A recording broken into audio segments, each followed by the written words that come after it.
So hello everyone and welcome to our last panel of the day entitled STEM Gender Stereotypes in Popular Culture, in which we will be discussing gendered representations of female STEM professionals in popular culture. And as usual, we will have the 4 panel presentations and we will leave the Q&A session for the end, in which you can either raise your hand and ask your question or write it on the chat for us to read. And our first presenter today is Hannah Little from the University of the West of England. She is a senior lecturer in science communication. She teaches topics including digital communication, public speaking, and research methods. And her main research interests are the use of methods from cultural evolution to look at how scientific information is transmitted online, in the lab, and in the real world.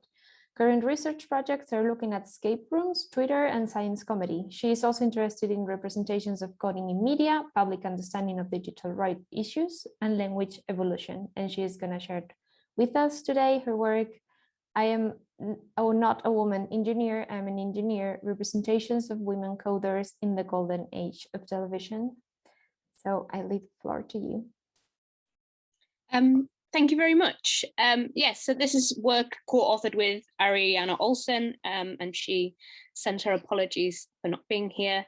And here's a picture of me and Ariana looking at a computer, so that's fitting enough. This presentation is all about representations of women as coders within television. But why would we want to look at representations of women coders in the first place? So there's a presence, there's a stigma attached to the presence and capabilities of women within computer science, which is very much attached to the amount of women within computer science. So with few women coders as role models, both in the real world and in fiction, it raises this question of how do we start to rectify that problem. And a key factor in combating negative social attitudes towards women is representations in the media. And so we are then faced with this question of, if we are a showrunner of a television program about coders and the technology industry, do we have a responsibility to represent reality, the male-dominated reality where the vast majority of those characters are men? Or do we have a responsibility to represent women in ways that help rectify persisting stigmas by putting women within those positive roles? And computer science is a really interesting case study because when we look at the percentage of people gaining bachelor's degrees in different STEM subjects, what we can see over the course of time from the 1970s, if you look at this graph, I know you can't see me pointing, but there's subjects like physics and maths and other STEM subjects that are generally going upwards in terms of the percentage of people doing those subjects who are women. However, computer science does something a little bit different. We have this similar initial upward trajectory, but then somewhere around the 1980s, we have this downwards trajectory that has continued. And some theories as to why this is suggest that it might be because in the 1980s, there was a flurry of films that had men at the center of them, foregrounding men as coders, and that enthused a lot of young men at the time to go into that subject. And having huge amounts of men with women as a minority can have a detrimental effect and put women off continuing to enter those spaces. And you end up with a cycle where you get fewer and fewer women as women feel uncomfortable in those positions. And I think that that is something interesting that comes out of some of the data that we have. So women as coders on screen isn't a new phenomena. So we're going to be talking about television from the 1910s, but women coders on screen were a big feature of cinema in the 1990s, especially in 1995. 3 out of the 4 films on this slide are from 1995. We've got Assassins, Hackers, and The Net, which all had women protagonists who had either a job as a computer programmer or a hacker. But today we're going to be talking about the golden age of television, which is a recent period of television which is widely regarded as being marked by large numbers of high quality, internationally acclaimed television programs, many of which have very famous showrunners who come from cinema. They're characterized by morally ambiguous or anti-heroes, questionable behavior, complex plots, diverse perspectives, and often forays into R-rated territory. So in order to get our data set, what we did is we looked at American or UK TV shows with themes of computer or tech industry from the 2010s onwards. That resulted in a data set of 9 programs, which you see here. So we've got programs that are set in Silicon Valley, like Silicon Valley and devs. We've got programs about startups like betas and startup. And we also have ones about the computer revolution of the early 90s, Halt and Catch Fire, and also ones about cybersecurity. We've got Intelligence and Mr. Robot. And these all have a cast of recurring characters, where the characters are return every episode, which meant that we didn't use shows like Black Mirror because the characters change every single time, and so you didn't have that vast amount of data with the characters returning. We identified women who were coders, hackers, or computer engineers in these programs, and that resulted in a very small, neat data set of 13 women within the 9 programs. And then we did a content analysis looking at the positions of those women, the personalities, and the appearance of those women characters. So some of the programs, a few of them, so Silicon Valley and betas have a core team of recurring characters who are all male, and all of the male characters are computer scientists or hackers or engineers. And betas is an interesting one because you've got the 4 main male characters who are all computer people, and then you've got the 5th character, the woman Mickey, who is actually their marketing person. And the same thing happens in Silicon Valley, where you have a core team of male characters who are the tech people, and then the recurring female characters are finance or business people who have a role within these within the industry, within the tech industry, but not as not a programming role. But in betas, you have these male characters, and of course there's male tropes associated with computer nerds throughout all of media. And male tropes associated with computer nerds, computer nerds tend to be introverted, anxious, neurodivergent, often canonically neurodivergent.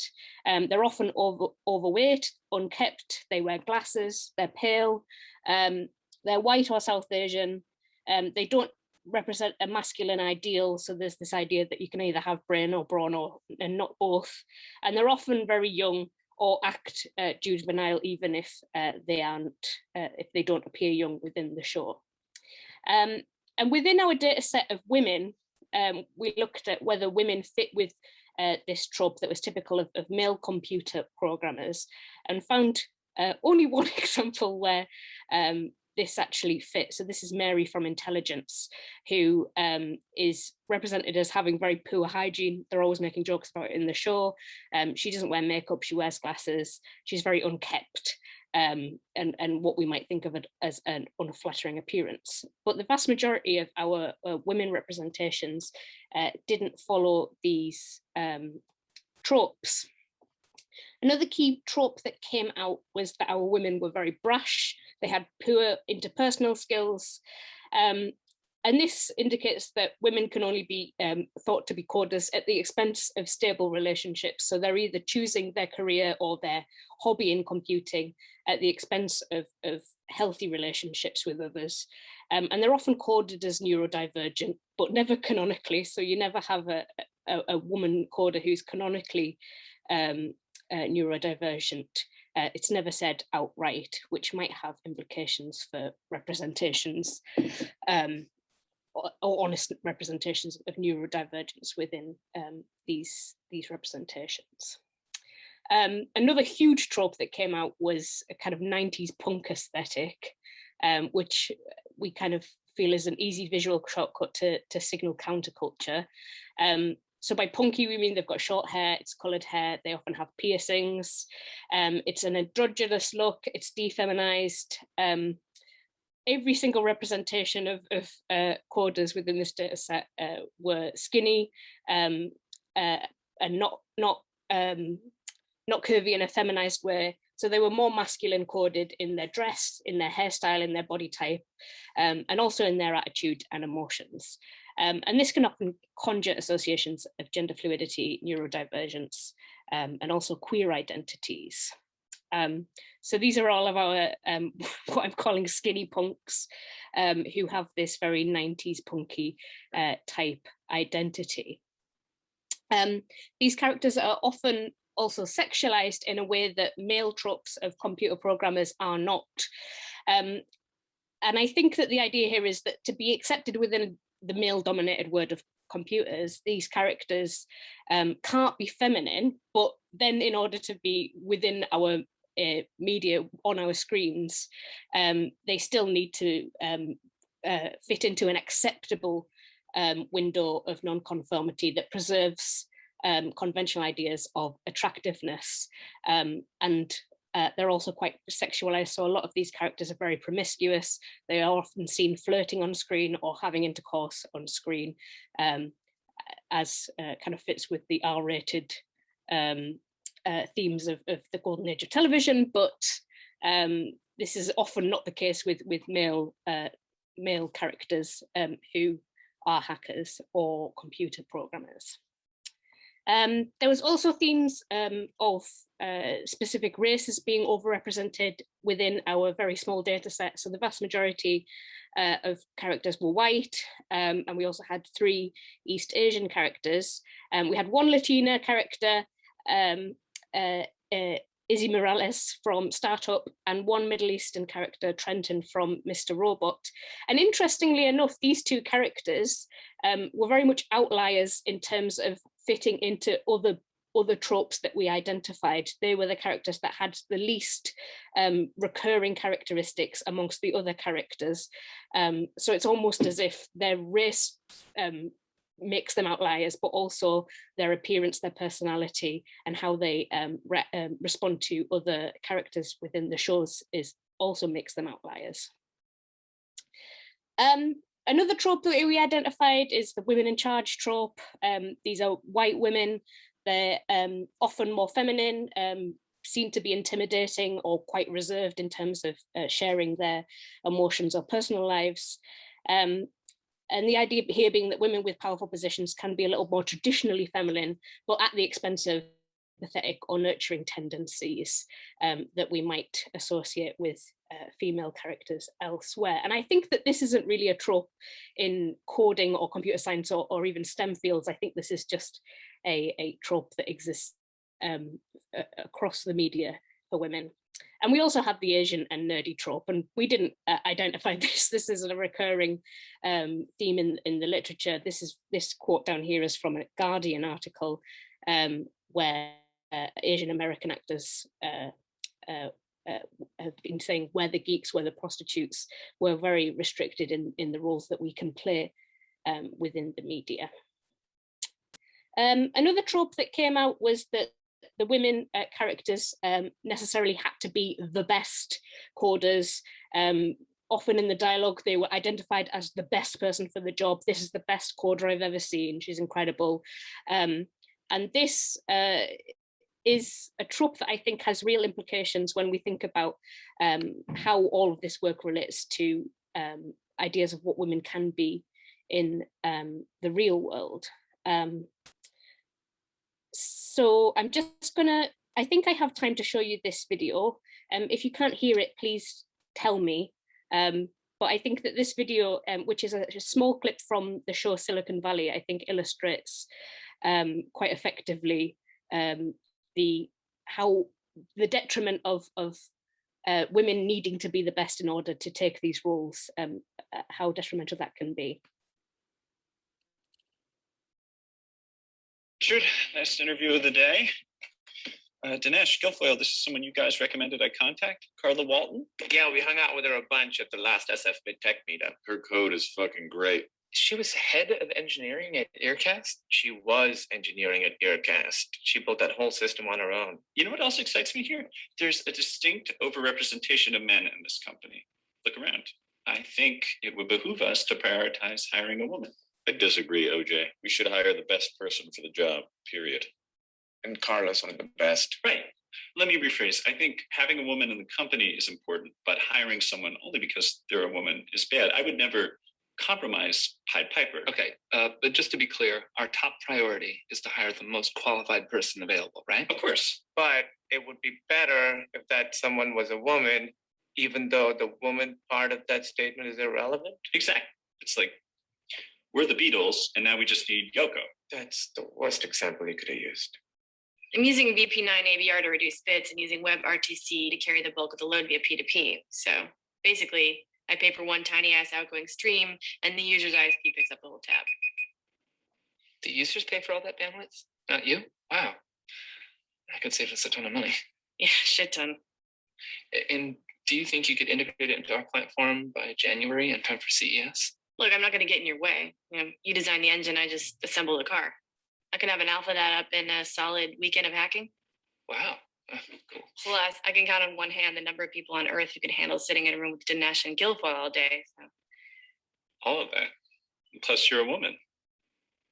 What? No, I just mean we would absolutely love to have a strong woman working here. I'm not a woman engineer. I'm an engineer. Okay. No. Oh, no. Yes, of course. We want to hire the best people who happen to be women. Regardless of whether or not they are women, that part is relevant. Are you doing that interviewing thing where you try to rattle somebody to see if they freak out or not? Sadly, no. That's just Jared. I wouldn't know how to do that. Well, I'm aggressively unemployed right now, so why don't you give me a call when you know what you want to do? Great. Right. Great. All right. I'll show you out. Yeah, lucky me. I love the girl with the dragon tattoo. So yeah, I think that last line, I love the girl with the dragon tattoo, is very much acknowledging the fact that this Carla character is a huge stereotype of the kind of the skinny punk trope, and is this persistent, how women coders are persistently characterized within our interview of the media. day. So in conclusion, there are representations of women in coding. Nearly all of the programs that we looked at had women coders. However, they're very tropey and very restricted in what those women can look like.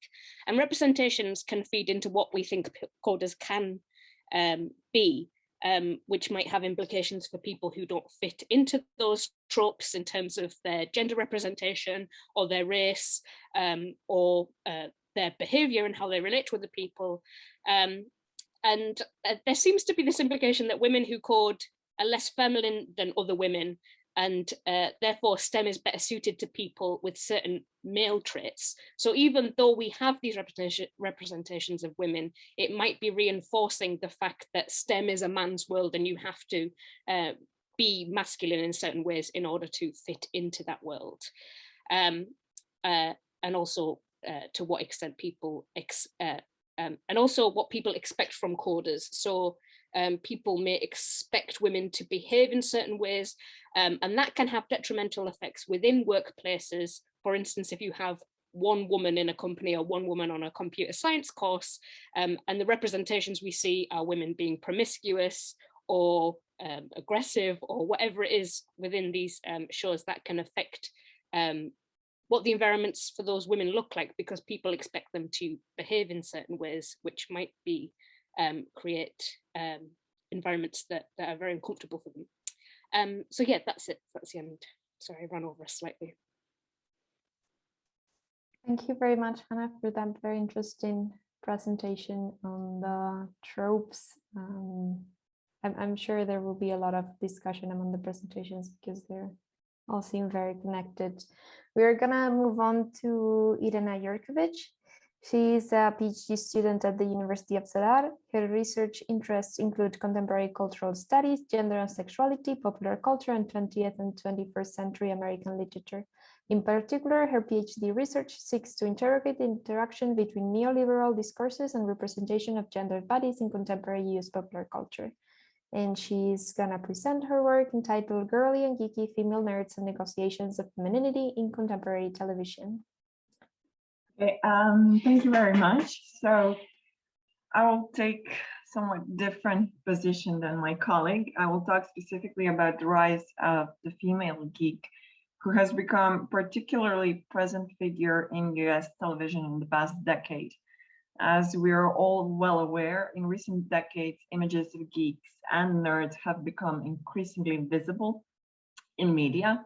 And though traditionally portrayed as exceptionally intelligent and somewhat socially awkward men, it can be noted that recent depictions of geeks in popular culture have undergone significant changes, perhaps in an attempt to challenge pre-existing stereotypes and to attract a specific type of audience.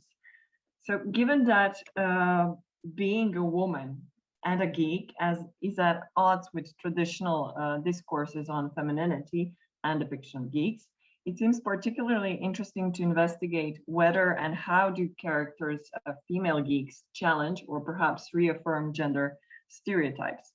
In what ways do female geeks differ from their male counterparts? In what ways are today's representations of the female geek representative perhaps of the post-feminist culture? So in an attempt to answer these questions, I will take a look into characterization of female geeks in 3 shows, Big Bang Theory, Criminal Minds, and Lucifer. But before going further into the discussion, I think it's instructive to take a look at how intelligent women, or if you like, brilliant women, have been represented in popular culture so far. The image of nerdy woman has been present in US popular culture for quite some time. At this point, we can think of well-known Scooby-Doo, we can think of Lisa Simpson and many others. However, in most cases, nerdy or intelligent woman has been represented in direct opposition to another female character in the story, who was usually portrayed as more attractive and extroverted, often represented as the girl next door. In that contrast, no matter how intelligent the brilliant woman was, she was seen to be lacking social skills, sexual allure, and was often represented as an outcast with whom the audience could not or did not want to identify with. One of the reasons why nerdy women in popular culture could not be seen exhibiting what may be considered be normative femininity has to do with that common stereotype that places women in, I would say, ornamental position as opposed to men who are, of course, always more intelligent, more rational, and thus instrumental. In order for her to attract a male partner or to present herself as desirable, a woman was expected to be less intelligent than a man, or at least to appear so. The stereotype that women are not the intellectual equals of men has actually a long history. Just to mention, for instance, in the 17th century, English scientists argued that women's brains were less developed than men's and closer in size and shape to apes than human males. From a present point of view, these claims are particularly disturbing. However, the view that men are biologically and intellectually superior is often, perhaps though not overtly, but is often expressed even today. For example, in 2005, the president of Harvard University, Lawrence Summers, gave a controversial speech at the conference on diversifying the science, saying that boys and girls have what he called taste differences, to which he gave an example from his own life, and I quote, "My experience with my 2.5-year-old twin daughters who were not given dolls and who were given trucks and found themselves saying to each other, 'Look, Daddy, Daddy truck is carrying the baby truck,' tells me something." But staying End of quote. Staying in the realm of popular culture, it is important to note that this cultural stereotype is not only embodied by certain representations of female geeks or nerds, but also in the dumb blonde stereotype, dumb blonde character. Dumb blondes, in fact, seem to be one of the most persistent stereotypes, a stereotype that is still very much present in popular culture today. However, what we may see in recent portrayals of female nerds is the rise of the woman nerd character that carries characteristics of both the dumb blonde and the nerdy outcast. More and more female geeks are represented as not simply socially awkward and highly intelligent, but also as quite feminine and giggly girls who did not perhaps sacrifice their attractiveness and femininity to be taken seriously or to pursue their career. Such shifts in portrayals may be regarded as representative of what Rosalind Gill termed post-feminist sensibility. While there is no one definition or, in fact, agreement to what post-feminism is, Rosalind Gill's view, for instance, highlights female individuality and the shift from the sexual objectification of women's bodies to sexual subjectification. While initially sexualized representations of women in the visual culture presented them as passive objects available to the examination of male gaze, in contemporary era, women are more and more presented as active, both desirable and desiring sexual subjects who choose to objectify themselves because it suits their interests.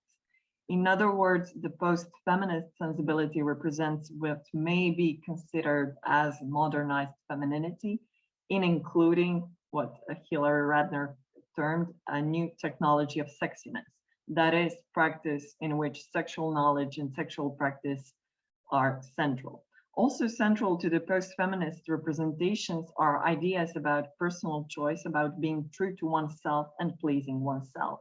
With the emphasis on personal choice and self-determination, what seems to be lacking is any mentioning of politics and structural inequalities. So the logic follows that women can be whoever they wish to be, whether they want to be a sexy scientist, a single woman, or what we often get to see on TV, a career-oriented woman who one day realizes that her true calling is to be a full-time mom. What is missing in these representations is often, as I said, the acknowledgement of the structural dimension of gender inequality. In analyzing contemporary post-feminist representations, Angela McRobbie observes what she calls the double entanglement of neoliberal values in relation to gender, sexuality, and a family life, and a feminism that in this case stands for common sense, yet it is also something to be feared. What makes contemporary popular culture post-feminist, so to say, is precisely this entanglement of feminist and anti-feminist ideas. Only a certain kind of feminism is presented as desirable, a more liberal feminism that is defined in opposition to other feminisms that allegedly do not consider women's true desires. Thus, what we see today are post-feminist heroines who are valued for their autonomy and the freedom to make choices, their freedom to make different choices. What is interesting is that they're often shown to use the empowered position to make choices that are in accordance with the normative femininity.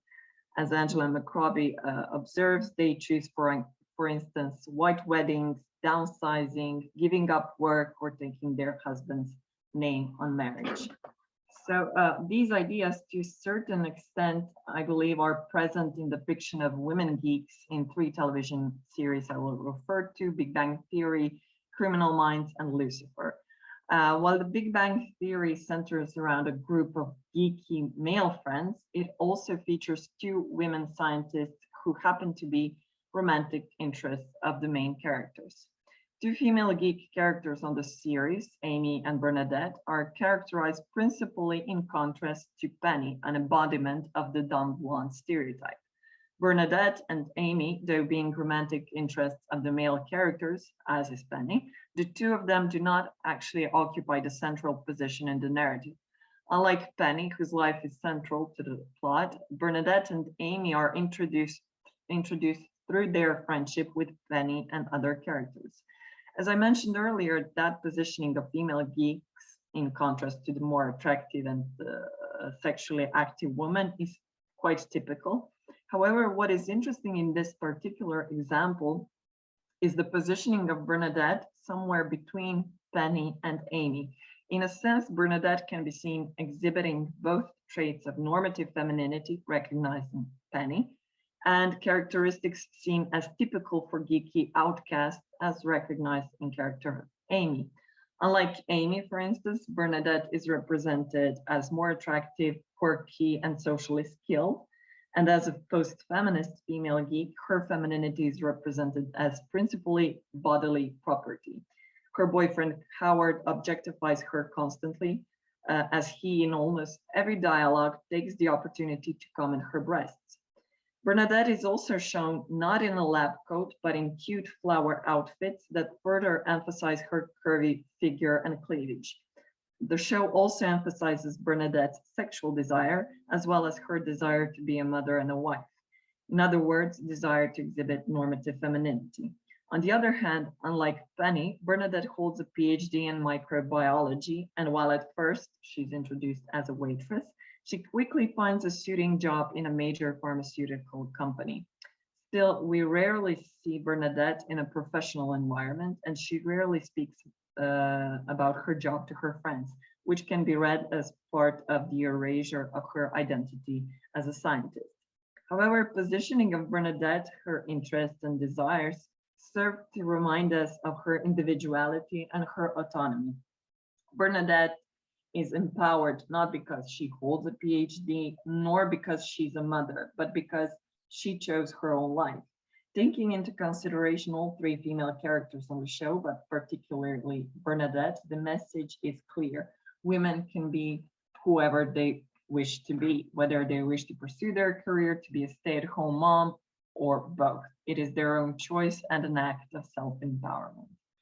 Another character to follow the similar pattern is Criminal Minds Penelope Garcia, geeky technical analyst of the BAU. While Bernadette was characterized in opposition to another female characters on the show, in Criminal Minds, we can observe how Penelope is contrasted with another geek in the show, Spencer Reed.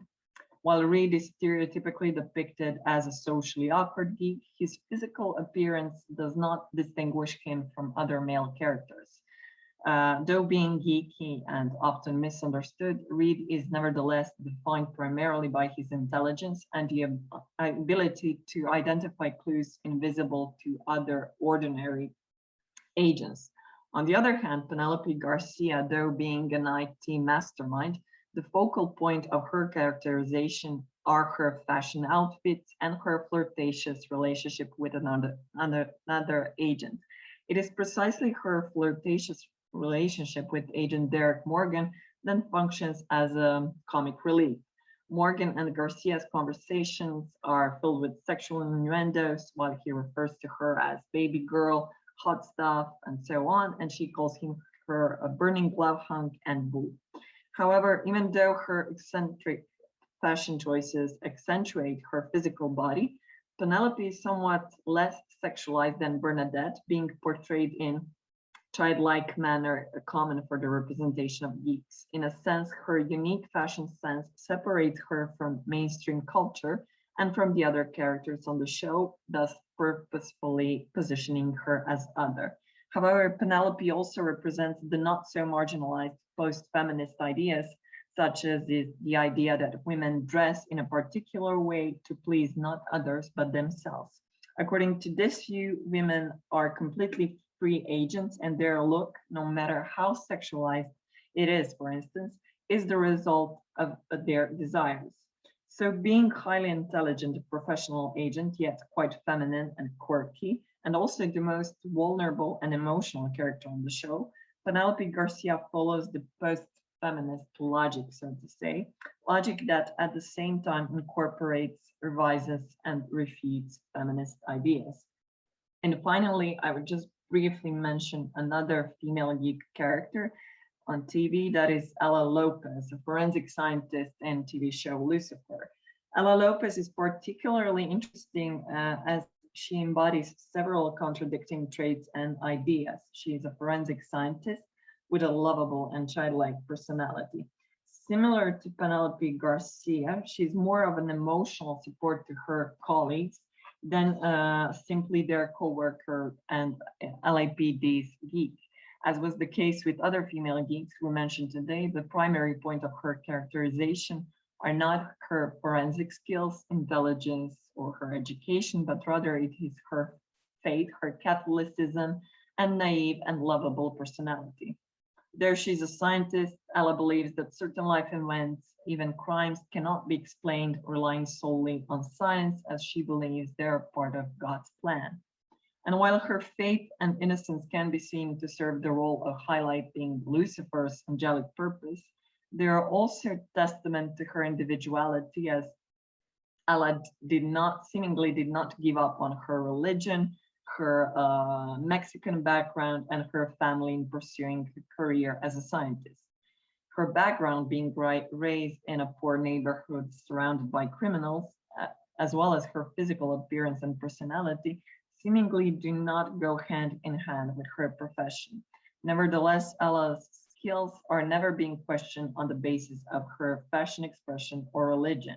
Ella shatters some of the assumptions we may have about female scientists while demonstrating fun and cool side to her profession. She also offers a neoliberal promise of success, given that she went from neighborhood criminal to forensic scientist without erasing other markers of her identity. So what I wanted to demonstrate in this presentation is how contemporary representations of female nerds or geeks, as seen as girly, cool, and or sexually empowered, how they actually serve to promote post-feminist and thus neoliberal logic. While perhaps they are no longer represented as frigid and unattractive women, the focus is still on characters' physical appearance and fashion expression, while their intellectual brilliance tends to fall in the background. In other words, a female geek character, in order to exist and to be recognized, had to combine her professional skills and intelligence with her overtly feminine traits. Such representations not only depoliticize characters, but they also make them available for wider consumption, attracting different audience that may now identify with a geeky woman in the story. Thank you. Thank you, Irena, so much for your presentation. We're gonna move on to Igor Juricevic. They hold a PhD in experimental psychology from the University of Toronto, and they are currently an associate professor of psychology at Indiana University South Bend.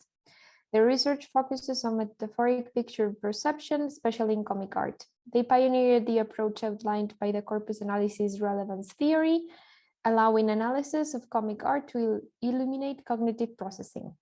The research program is dedicated to investigating popular culture to both understand popular media and to produce new advances in psychology. Their most recent publication, The Close-Up Eye Asymmetry Visual Metaphor Communicates the Object, Evidence from Batman and Superman Comics, has been published in Redden.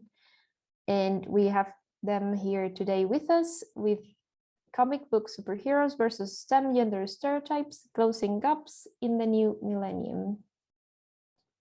All right, well, thank you very much.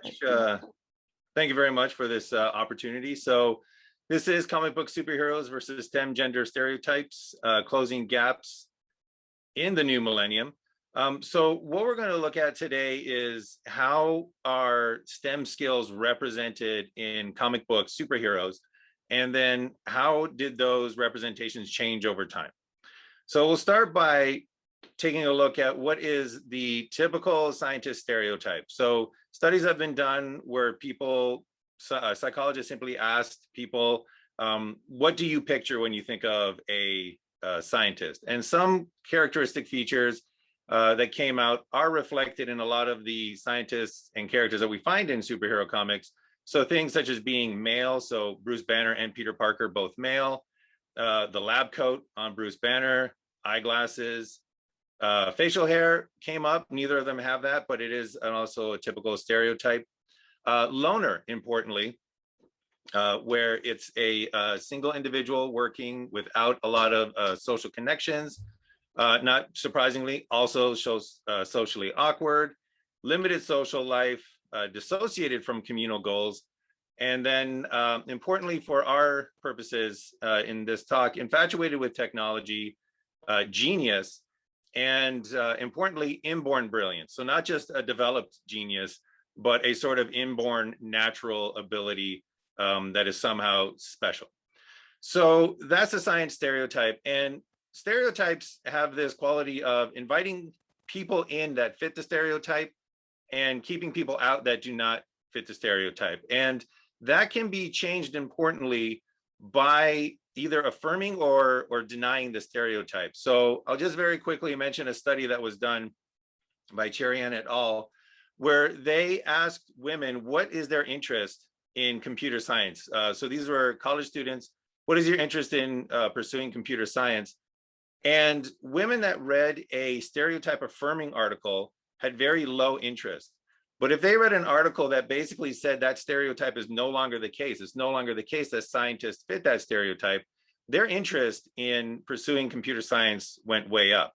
And this is just a single article. So imagine what media can do to change these sort of attitudes and these interests. Surprisingly, and we can talk about this maybe in the discussion, that same article did not change men's interest in pursuing computer science. All right, so what we're going to take a look at today is what are the skills that are represented in comic books in the 1990s, previous to that as well, and then in the new millennium. And specifically, we're going to focus on skills. So not, the fact that they're male or how they're dressed or other physical features, but we're going to focus on the skills that are portrayed in these superhero characters.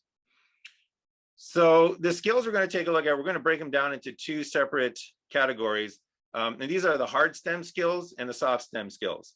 So hard STEM skills, these are the skills that you learn in your education. So this is what you learn in your physics class. This is what you learn in your math class, in your engineering and programming. These are the how-to technical skills that you need for a career in STEM. But also importantly, we're going to highlight the soft STEM skills. And these are the skills that employers, specifically this list came from employers, say are crucial to have a successful career in STEM. So they're looking for people with adaptability, collaboration ability, decision-making, leadership, teamwork, empathy.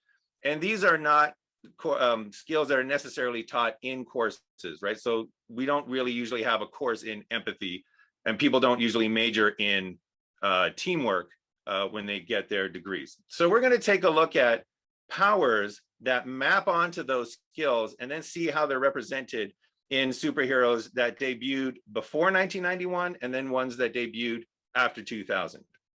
So for the pre-1991 list of superheroes, we consulted the Marvel official handbook of the Marvel Universe, the Masters Edition. So we literally went through every single character and just coded them for the powers that they have and for their gender. And then for the post 2000 list, we went to Wikipedia and just took a look at the list of Marvel Comics superhero debuts and went through that list and did the same analysis. So a couple of things to talk about before we get to the powers. First off, not surprisingly for anybody that has read Marvel Comics, for the characters that debuted before 1991, the gender frequencies alone were very male dominated. So there were 401 male characters that we analyzed that had at least one superpower. And that's compared to only 149 female characters. After characters that debuted after the year 2000 is much more equally distributed, with 119 male characters being introduced and 116 female characters being introduced. And there were also in the 2000s, the first non-binary characters introduced. So there actually were two. We're not going to talk about them in this analysis because the sample size is so small, but I did just want to give a shout out to Zavin and Dupe. And maybe in the next few years, we'll have some more so we can actually do some analyses on how this, how they are represented. All right. So for the character powers, what we did is we went to Comic Vine and we simply looked up every single character, just about 1,000 of them. And we went down to where their superpowers were listed and then just put that into our database and, you know, for every single character. So whether they were male or female, and then what powers they possessed. So in terms of the powers we found, those are all of them. There was a bunch of them. There's a lot of creativity in the powers that superheroes have.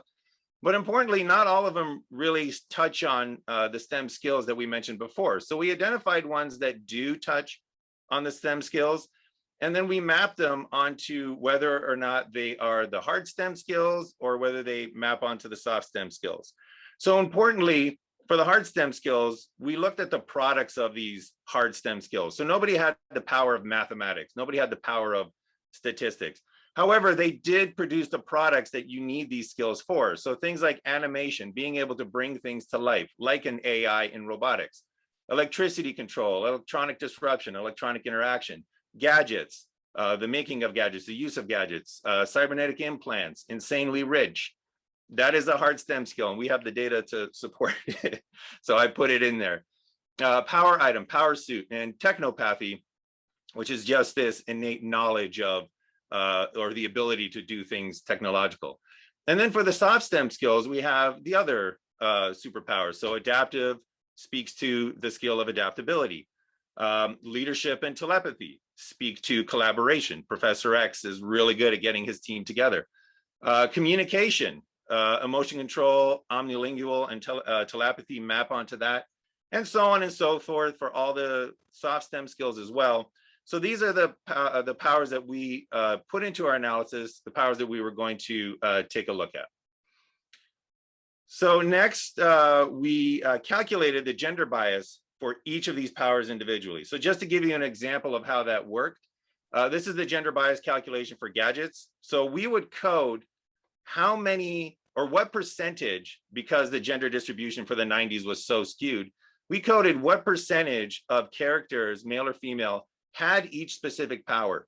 So for the use of gadgets, we found that 27% of the male characters that debuted pre-1990 had gadgets or were known for gadgets. So 109 out of 401 characters had this superpower of gadgets.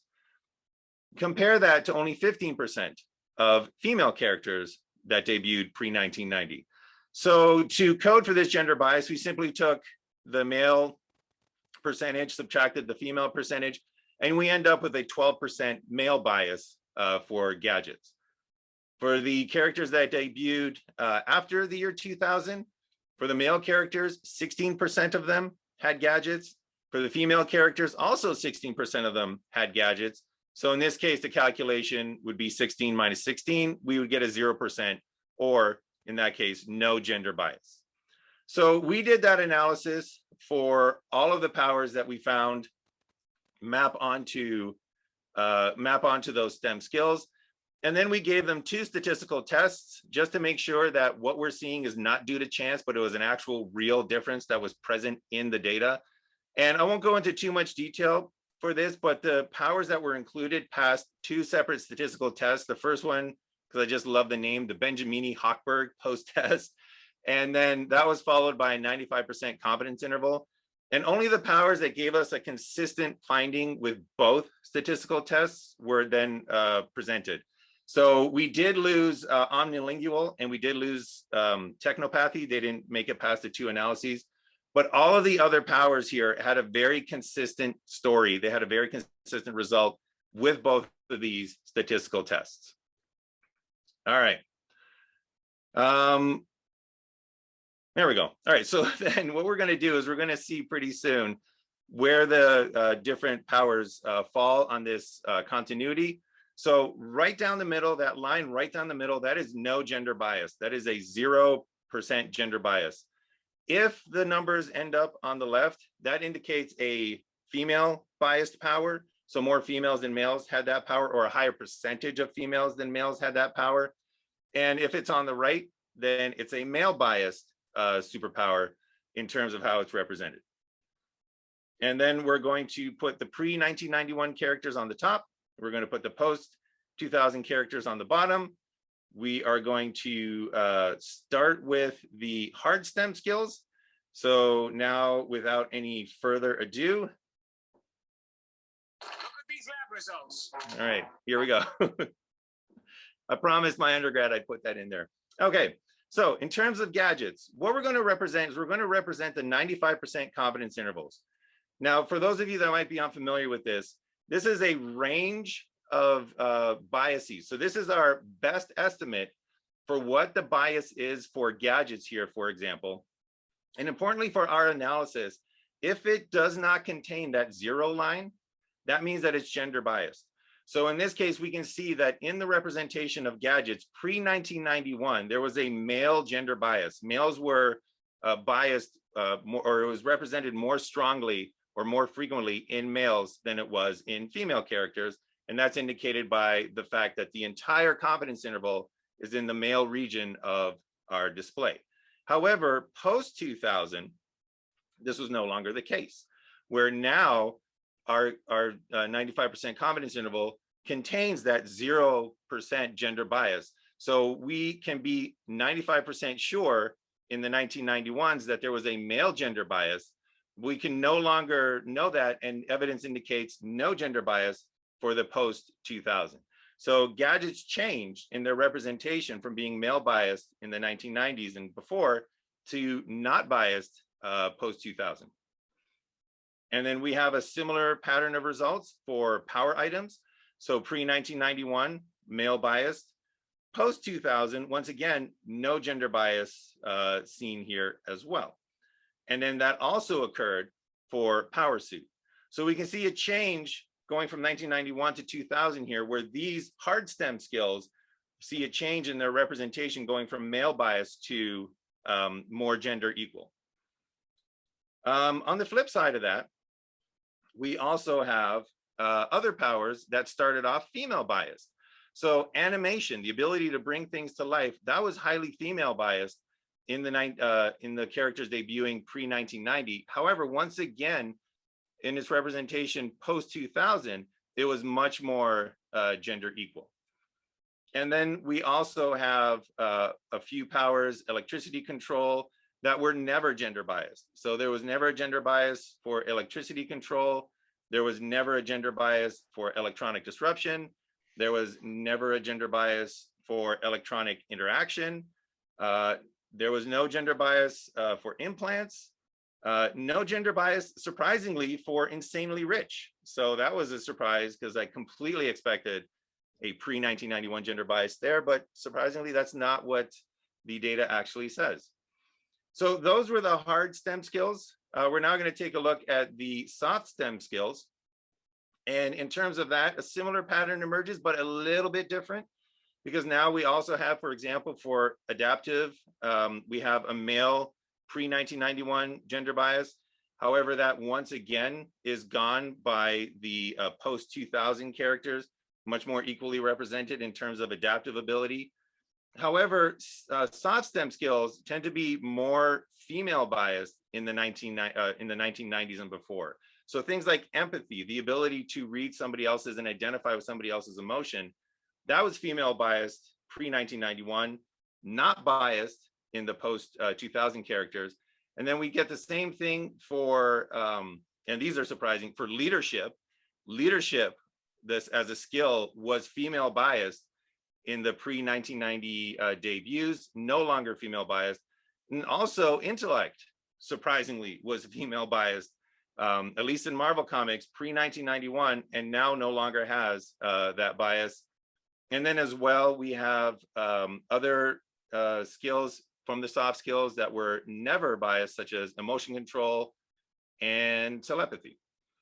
So to kind of sum up what we've seen here for the hard STEM skills, we had 3 skills that were male biased pre-1991, but then have no bias now in the representation in comics. We had 1 female skill that was biased and now is no longer biased. And then we had 5 that never had any gender bias in their representation.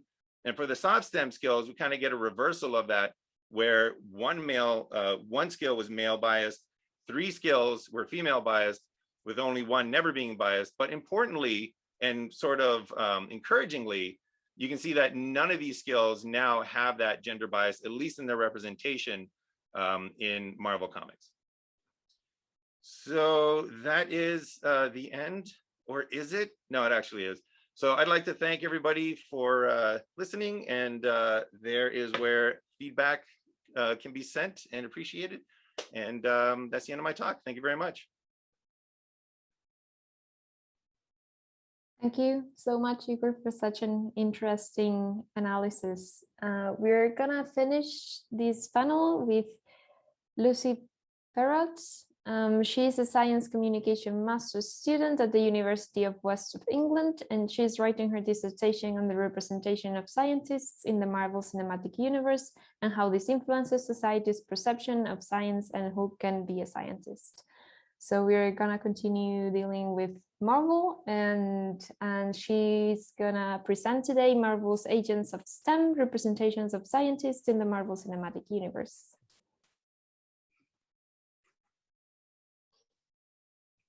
Thank you, thanks. And thanks for staying to listen to me today. I am going to be talking about the representation of scientists in the films of Marvel's Infinity Saga, which is the topic of my master's dissertation.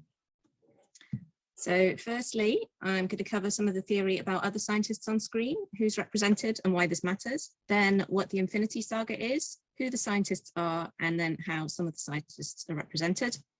Finally, we'll look at what impact this could have and whether these portrayals could encourage more diversity in STEM. So we're covering science, technology, engineering, and maths. So in the history of fiction, there have been many stereotypes of scientists which tend to reflect and influence their audience and society. Some of these stereotypes have persisted into repeated use on screen, and we often see mad professors, lone geniuses, and out-of-touch academics on screen to this day, all the way through from Dr. Frankenstein to Professor Farnsworth in Futurama.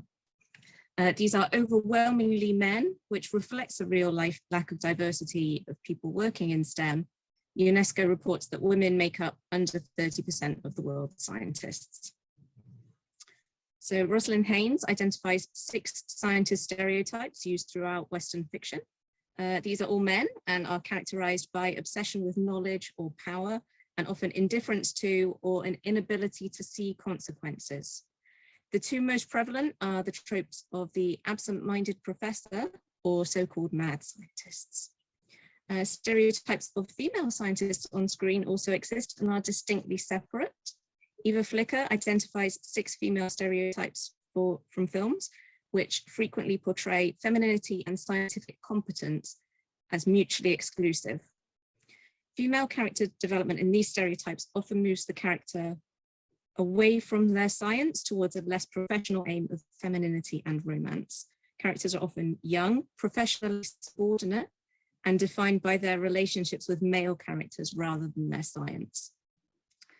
Alongside personal and social characteristics, there are also certain STEM fields that are associated with female scientists, these being softer sciences and biology or caring and nurturing fields, as well as sort of environmental mother nature type roles. Jocelyn Steinker and Paula Tavares found that most female scientists of the popular films they studied from between 2002 and 2014 were biologists or astronomers and astronauts.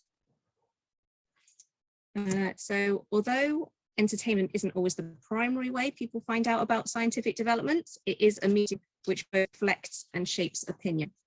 These stereotypes create a picture in people's minds about how a scientist could or should be. Like Flicker says here, film creates pictures that continue as social myths.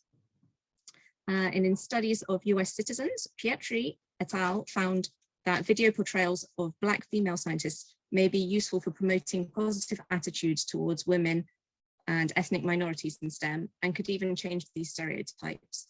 The work of Long finds that more positive female STEM role models on television could encourage more girls to consider STEM careers.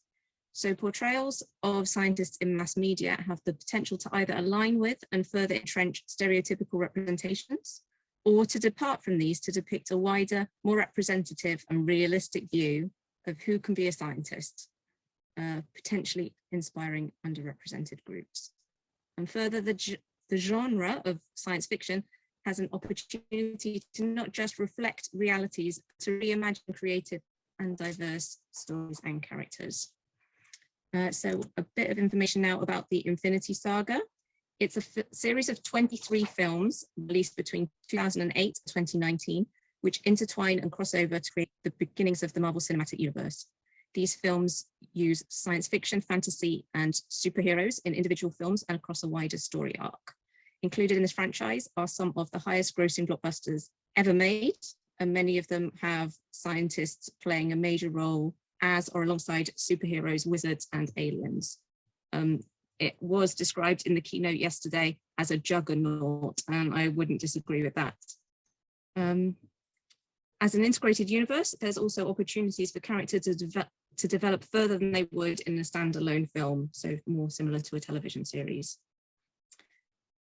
So identifying scientists in a universe where billionaires invent robot suits as a hobby and aliens land on Earth isn't as straightforward as I had initially hoped, but the definitions for who is used as a scientist in this study are a character who does science or STEM related work or is employed or qualified as a scientist, one who has been described by another character as a scientist, or a character who is a genius. These definitions result in 27 characters being identified as scientists. And there they are.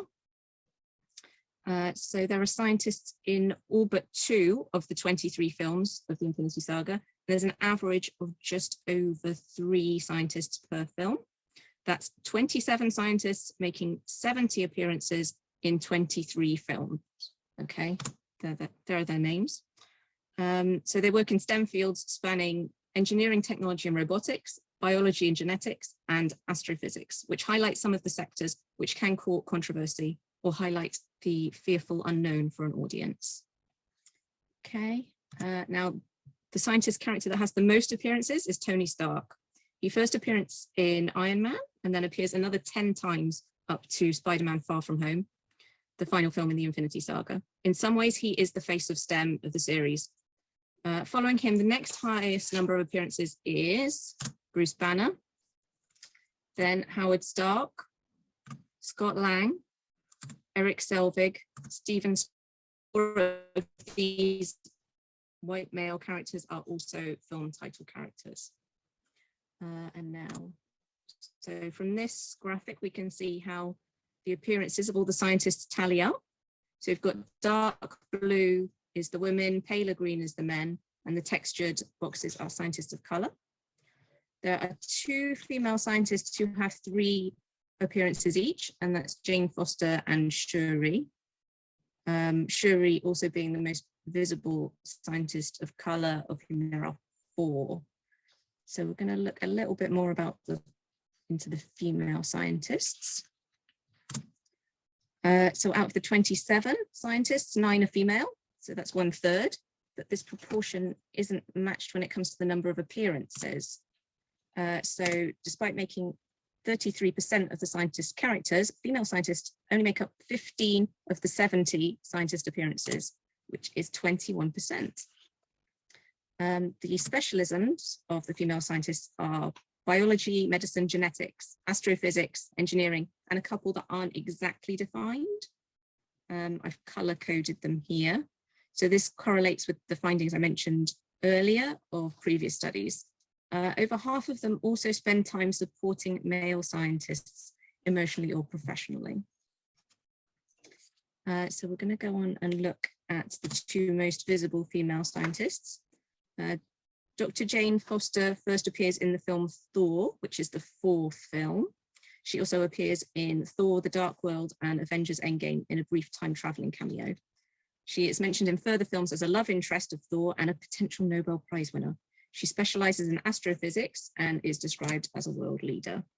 So Jane, the scientist, has a chance to compare the magical science on the world of Asgard with the actual physics known on Earth, which provides a link between magic seen elsewhere in the Marvel Cinematic Universe and earthly science. She's exposed to this through her meeting Thor as he is thrown onto Earth by the magical Bifrost, recognized by Jane as a scientific Einstein-Rosen bridge. In their conversations, Thor explains that what she sees as magic is just science that humanity doesn't yet understand. As an aside, when looking at how scientists feature in these films, they're overwhelmingly based on Earth, despite a lot of the action happening elsewhere. But it's as if outside of the planet, science isn't recognized in the same way, and magic is what takes over as a source of power. Okay, on to Shuri. So Shuri, all her appearances involve her scientific expertise, which is more than Jane. She oversees her own lab and is an expert in the futuristic science and technology of Wakanda. Outside being a scientist, she's a strong, dynamic character and part of the royal family with all the privilege and peril that brings. She isn't a love interest, and she's introduced in the film Black Panther, which is the 18th film in the Infinity Saga. So there's quite a gap between the two there. More generally on film, there are very few female Black scientists, as many of the scientist appearances in the Infinity Saga do conform to stereotypes. It's notable that one of the more prominent examples of a Black female scientist on screen is in the film Black Panther. As Amy Chambers notes, she's not depicted as an anomaly. She's part of a society where other Black women are dominant in traditionally masculine areas of society, like the military. And now, as well as scientists being a force for good in the Infinity Saga, the classic foe for a scientist in fiction is another scientist. There are 8 of these antagonists in the Infinity Saga, motivated by power, revenge, or funding, all in films based on Earth. Sadly, the bad scientists all have a very high mortality rate. 6 of the 8 die on their first appearance, including Maya Hansen, who is the lone female bad scientist. Her field of expertise is biology, specifically healing and regrowing damaged cells. She isn't unequivocally bad. However, she is instrumental in kidnapping, and the unstable nature of her work, unfortunately, sometimes results in exploding people. And in Iron Man 3, she has a quote explaining her position. See, we all begin wide-eyed, pure science, and then the ego steps in, the obsession, and you look up, you're a long way from shore. So to continue about the bad scientists, there are a few patterns identified. The first being that 3 of the 8 scientists don't do any science. Darren Cross, Johann Schmidt, and Aldrich Killian can be better identified by their roles as businessmen or military personnel, but have been described by other characters as scientists or even brilliant scientists. Their ambition appears to be solely gaining power. So they fit the trope of the mad scientist and somehow bypass having any identified scientific expertise. Secondly, 2 of these non-science scientists are paired with a subordinate character who does science for them. Arnim Zola and Maya Hansen do the science for Johann Schmidt and Aldrich Killian. So between the mortality rate and the volatile pursuit of STEM for weapons or revenge, the bad scientists serve to promote the idea that STEM careers are a risky pursuit. And in the rapid-paced action of a superhero film, decisions made by private individuals can be made quickly without a glimpse of peer review or risk assessment. Most of these decisions are made by male scientists, not necessarily because the female scientists are more responsible, but they're very rarely in a position to make this magnitude of decision. The only exception to this being Shuri, who has her own lab. So the findings here, the scientists of the Infinity Saga are good, bad, white, black, male, and female, though overwhelmingly they are good, white, and male. Expertise in the Infinity Saga matches fields that have been sources of threat in the stories, so space, genetics, robotics, and insects. Most of the films in the Infinity Saga have been set in modern day society, and I think it would be fair to say generally portray scientists in line with a lot of stereotypes. this seems to provide a grounding in a recognizable environment for the audience and contrasts with fantastical adventures.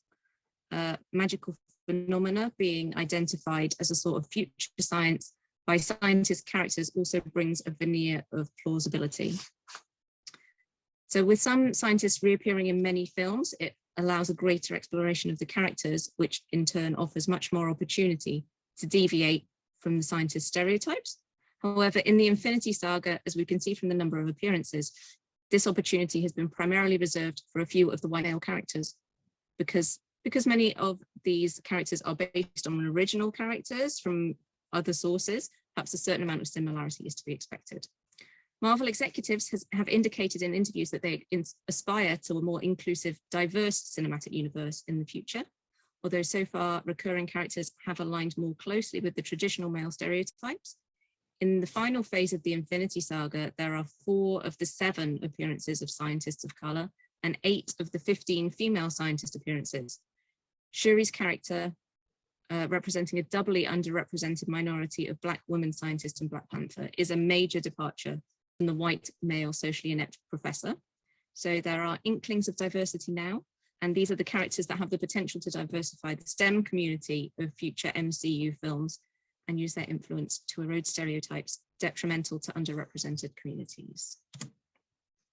Some references here, but I am also going to stick with the Marvel theme, and I have a post-credit slide. So the Infinity Saga has concluded, but the Marvel Cinematic Universe has moved on to phase 4. No spoilers, but not all the prominent scientists survived the events of the Infinity Saga to continue into future films. Not that this will necessarily stop them, there is magic out there too.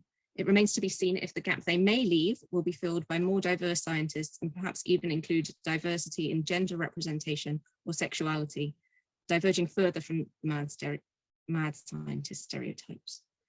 So as the force that is the Marvel Cinematic Universe drives ever onward, phase 4 television series and movies have already had more writing and directing input from women and people of color and launched the first Asian-led film into the MCU. Whether this diversity will also be reflected in the depiction of scientists is something we'll have to wait and see. And that is the actual end. Thank you. Thank you so much, Lucy, for that very interesting analysis. So as I was saying in the beginning, I think that all your 4 presentations speak to each other very much. So I'm gonna open the floor now to the Q&A session, and if our public has any questions, remember that you can either raise your hand in the reactions button or you can write us on the chat and I will read the question out loud to the presenters. Or if you have any comment or question for one another, you're also more than welcome. But while the public warms up a little bit, I'm gonna open the floor with the questions.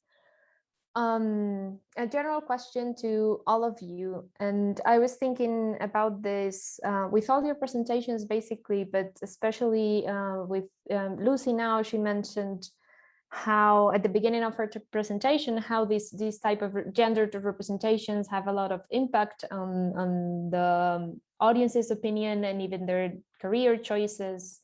And also Igor showed us this I thought it was very interesting, the reaction to the to having read the article, the biased articles, and how it was very different from women and men, how the impact that the articles had was kind of opposed.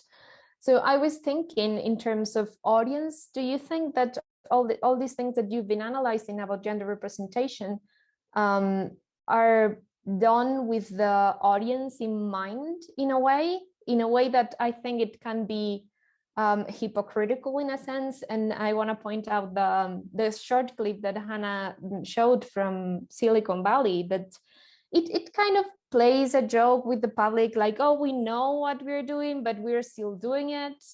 So what do you think that, or the representation of the geek character that Irena was talking about? I guess this type of movies and shows that represent geeks used to have a more male-dominated public in mind that maybe they do now. So do you think that having a male audience in mind or a more general audience in mind influences how they maybe change these stereotypes for the better, or not so much for the better, because they might then fall in this neoliberal type of co-opted feminism that Irena also mentioned. So do you have any thoughts on this?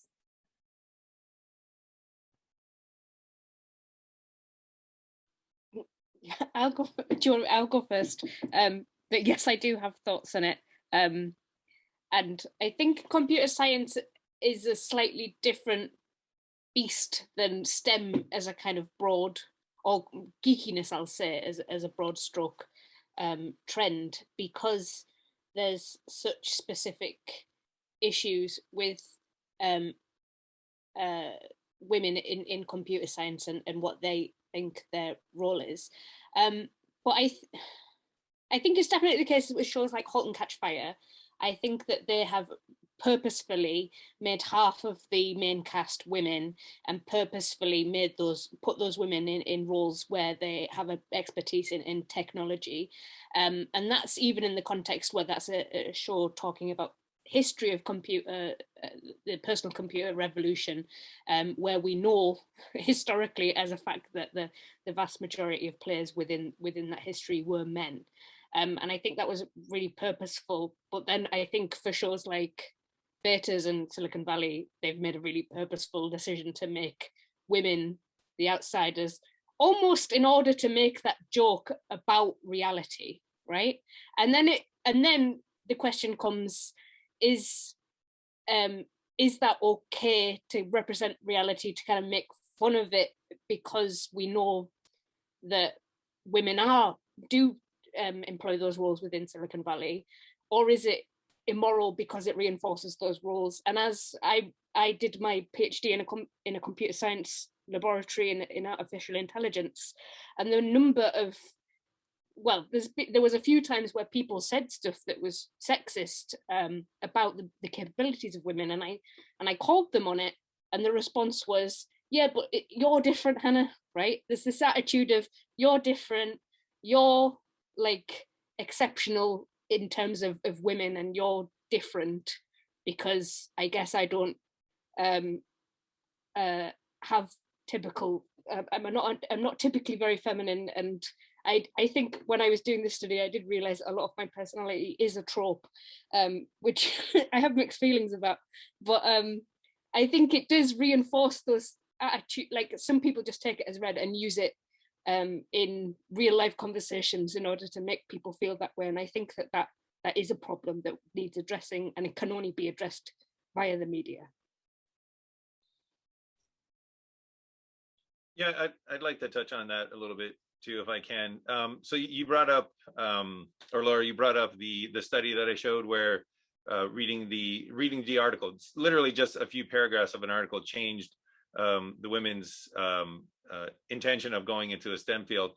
And the reason for that is because that article was made to specifically target the features of the stereotype that did not fit with the general idea of what it means to be a woman in Western society. So what is seen as desirable and what is seen as undesirable? They specifically targeted that, which is why it had little to no effect on the male's intention of going into STEM.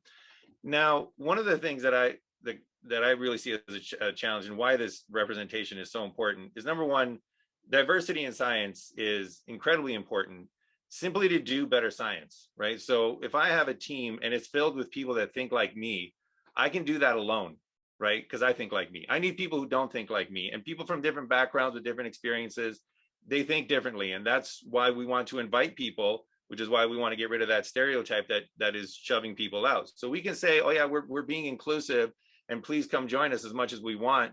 But if we keep sending this message of this is what a scientist looks like, then anybody that doesn't look like that or act like that or feel like that is going to come away without that, or is going to step away from that area. So one of the things that really, struck me when I was doing this research were the soft STEM skills, which, were overrepresented in a lot of female characters. And these are important skills to have in STEM. And if we're attracting people who do not have those skills because it's not the typical scientist, then we're not attracting people that can do great things in the sciences. So, you know, the one from I can't remember which presentation it was, but the one where the video clip was shown. Hannah, was that you? Yeah, Hannah, from your presentation, that idea of the genius, right? Just like this genius, best in the world, you know, that is a harmful stereotype to have about science. You do not have to be the best in the world to do good science. In fact, you're not the best in the world. Okay, there's one person out there in this audience that's watching this that might be the best in the world. Everybody else, you're not. But we're all doing work. We're all doing good work. And you don't have to be the best in the world. So to sell that message of you have to be a genius, you have to be the inborn genius, right, is so detrimental. And when I was doing this research, all I kept thinking in my mind is we need fewer stories about Harry Potter and we need way more stories about Hermione Granger, right? We need that kind of shown as like, you don't have to be born with it. You can get there through hard work. You don't have to be socially awkward. You can have friendships, you know, that kind of stuff. It's more collaborative. I mean, when did we ever see Tony Stark in the MCU work with really anybody but Banner, right? He works with one guy. That's not how science is done. So that those stereotypes really need to be taken down. And when you put a female character in there in your story and think to yourself, being female is enough. So we'll keep the stereotype, but we'll just have representation as, you know, here's a female character. I think that's harmful. And I think that just reinforces the stereotype of there's one type of scientist. And if you don't fit this mold, you know, please check out these other majors and other things over here. So yeah, that was my my rant. Okay, now can I go rant? No, what I wanted to kind of say today was that what we see today and identify as very progressive texts, right? We talk about female James Bond. We talk about more and more female scientists on TV, right? And seemingly, you know, they don't fit those stereotypes. For instance, female geeks, they're not, at least not all of them, they're not socially awkward. They exhibit what may be considered to be normative femininity, right? And while I do believe that to a certain extent these representations are kind of they do talk about change of social attitudes.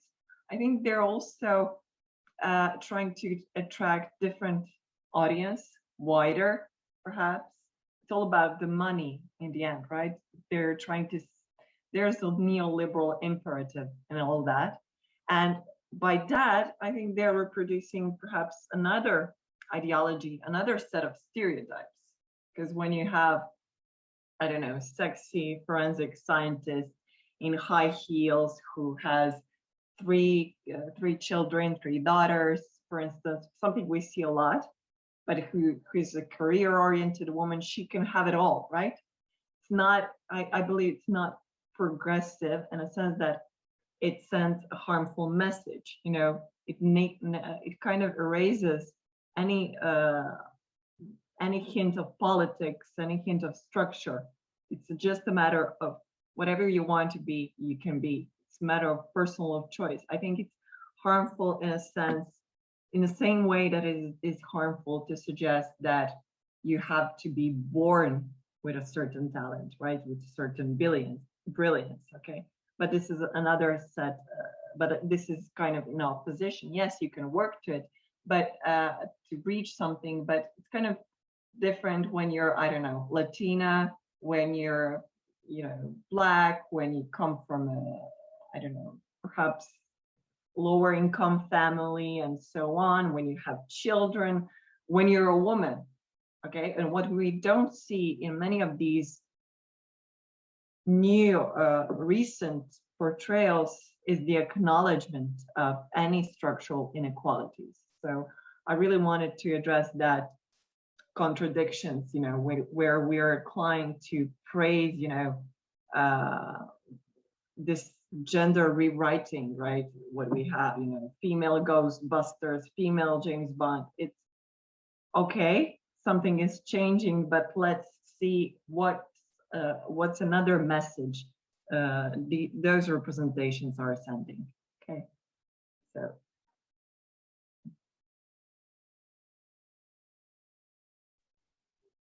Do you want to add something, Lucy?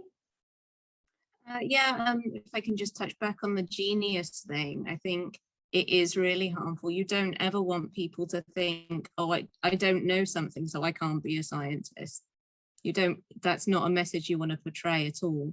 And I think there's a really interesting relationship between, the superhero genre and genius, because you've got to pile all these hero characteristics into one person. Sometimes it almost feels like it's inevitable that you're going to get this sort of, it's an unattainable figure, isn't it, if you're creating a superhero? So it might be that's just a trap of the genre. And likewise, you don't want to just drop a woman in there just to be a woman scientist in something. You want them to be an integral part of the story and to have their own character and their own story to tell in it. And a lot of the ways it doesn't feel like it's happening truly at the moment. It feels like tokenism almost in a lot of ways, in a lot of places, or done sort of in that self-referential humorous way. Oh, look, this doesn't happen, so we won't have it here. Which it can be humorous, but I don't feel like it's very helpful. Yeah, I do agree that I think it's kind of a trap of the genre, and also the overall kind of tendency to do the hero's journey narrative, as Igor was mentioning, like the Harry Potters, and we have this very special person that has it all and they can do it and they're the only ones who can do it.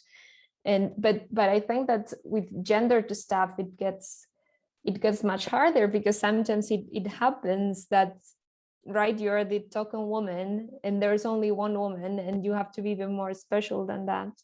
And yeah, I agree, that's very harmful. And in relation to something, since we don't have any more questions from the public at the moment, in relation to something that Irena, I think it was Irena, mentioned, the female versions of these male characters, I wanted to ask Igor maybe just a short question. In the comparison that you did between the before 2000s and after, did you find that sometimes the change was because they have more like female versions of this? I'm not super familiar with the Marvel universe and comics in general, superheroes in general. So I was wondering, but I do know that there's like, especially I think that when you mentioned the suits, the power suit, you have like one of the illustrations was like a female Iron Man, I thought.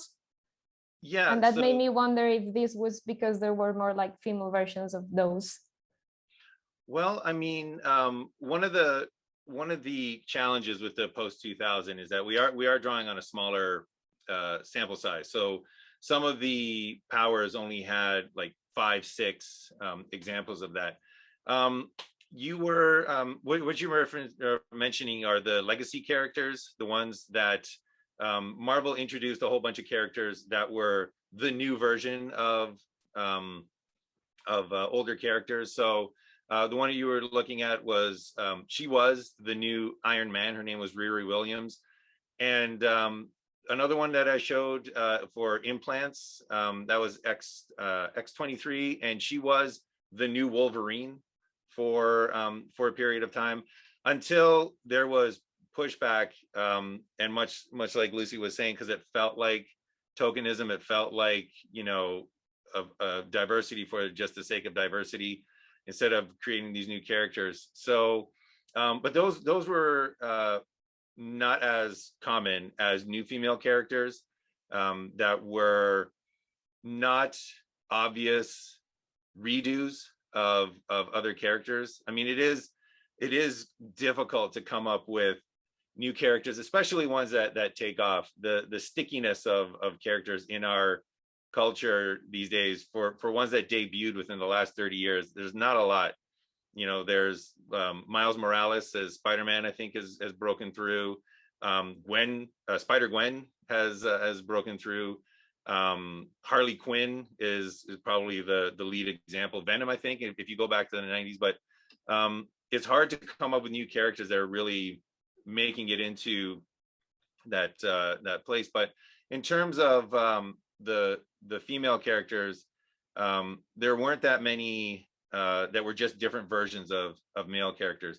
And importantly, just kind of looking at my slide here, there was the opposite was true as well. So we did have Wiccan, who was a male character, but he was basically the new version of the Scarlet Witch, and but he was a male character. So they did have that sort of playing around with gender roles, but it was, to my knowledge, in the articles that I read, and especially the comments that I read, it was not well received at all. But it definitely, the characters are new characters and not just redone versions of old characters.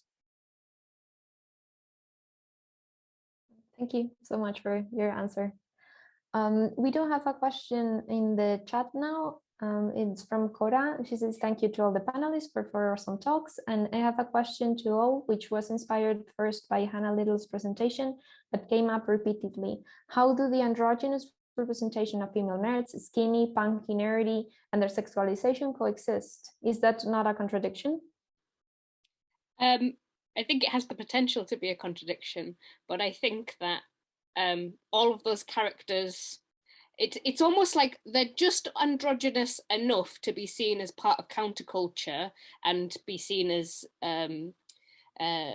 perhaps more, well, yes, more masculine than most women. That's as androgynous means, but then they're not too much. They haven't gone too far. So it's like there's this very, very narrow window where you can still be sort of feminized by the makeup and the hair and the piercings of that punky look and still be sexy and have sex within these narratives, but be masculine in that kind of counterculture way. You very rarely get women, well, none of the women that we looked at had kind of gone so far as to be undesirable, and it's almost like there's this space that women can't enter of being too masculine as to not be sexy, because you can't have a non-sexy woman on screen because the world would end. I mean sexy in a conventional way.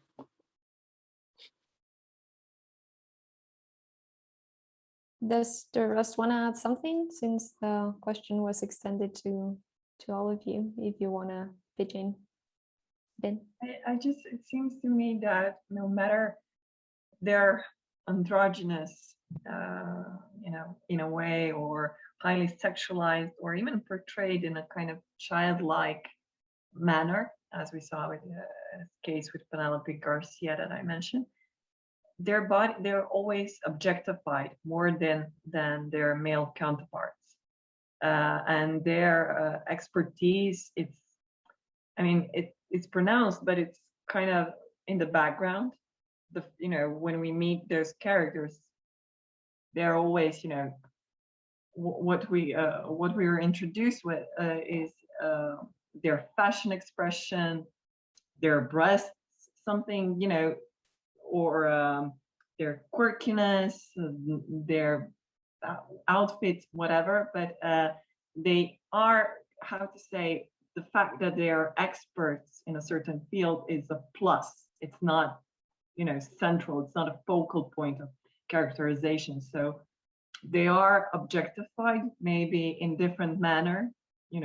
Some are represented as fashion eccentrics, some are exhibit what may be considered normative femininity, as Bernadette. Some, like gamers Hannah mentioned, are more like, androgynous, but again, in, sexy, sanitized way, proper for wider consumption, but always, seems to me, always objectified. So that's my opinion, please. Thank you. I'm gonna give way to one last question from Anna. Yeah, my question is for Igor, as we do share some passions. I was thinking when you were talking about these superheroes and the bias, and I was thinking, what about a character such as Oracle that is a nerdy lady? I mean, she is the one that is sitting behind a computer and is kind of organizing and is kind of coordinating what happens in Batman's exploit. So how is that kind of character? How does it fit within the hero, superheroine, geeky kind of character? And also I find it interesting that at a certain point she just is Batgirl and she's not Oracle anymore. I mean, that was a bit of a, you know, I know that she was before, but it seems like at a certain point this ability was not that exciting anymore, and having a girl directing a superhero was not that catchy anymore. So she just turned into a superhero herself with all her gadgets and stuff like that. Yeah, she went from librarian to superhero to Oracle, and then back to superhero.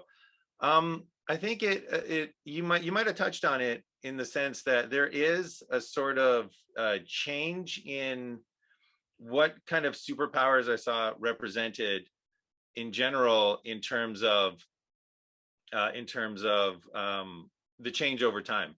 So interestingly, technopathy, the ability to just understand technology and to interact with technology, it got out of the analysis because there was nobody after the debut of the 2000s that had that skill.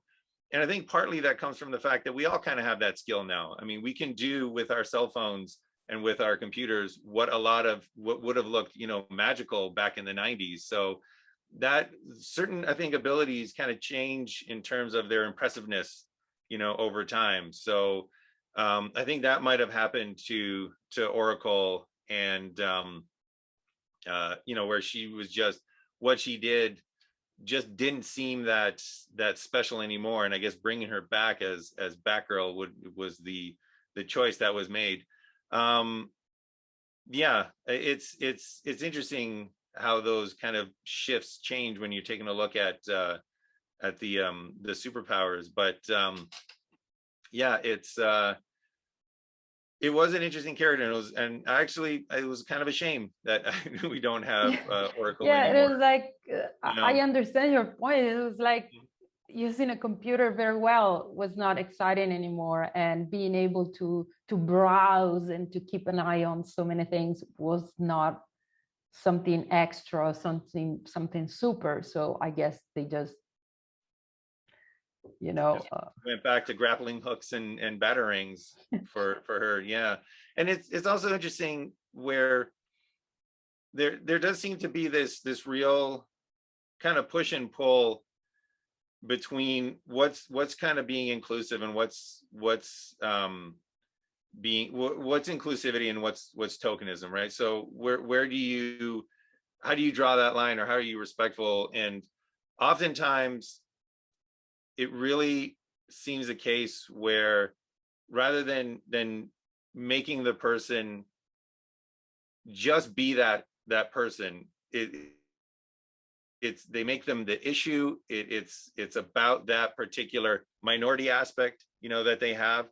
And it's not always the case. Like I just saw the Eternals last weekend, and the fact that nothing was made of the deaf Eternal, I can't remember her name, but she was a super fast one, and nothing is made of the fact that she is deaf, I thought was great, because it was just, here's, you know, some representation, but we're not going to focus on it. We're not going to make it the thing that it's not her character. Her character was not that she was deaf. So those kind of characters, I think, are the ones that are really needed. The ones where you have that representation, you have that portrayal, but it's not about that. You know, that's not the story. And as much as we need some stories where it's like, okay, these are the struggles and these are the barriers and this is the systematic discrimination that occurs, hopefully that's transitioning to a point where it's just going to be matter, it's just matter of fact. It's like, okay, this superhero is deaf, but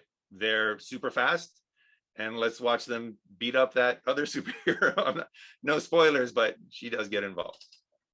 Yeah, I mean, I absolutely agree. And I thought it was kind of weird that they went from, I mean, she was in a wheelchair and that was fine. And she was doing Oracle. And then suddenly, I don't know, miraculously, she was Batgirl and she could walk again. And then she went back for a while again as Oracle because she was recovering from something, but it wasn't a disability, but she was just recovering. I mean, just decide if you want her as Batgirl, she can walk.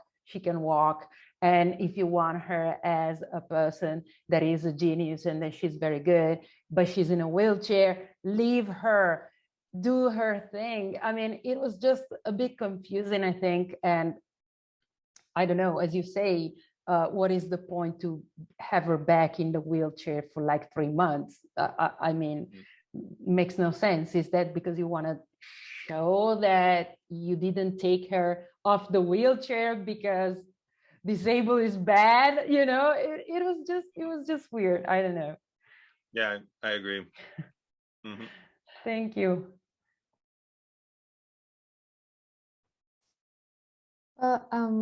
We are gonna close the panel now because we're quite over time at this point, but it's been a really interesting discussion. So thank you all for your very interesting contributions, and it's been great having you.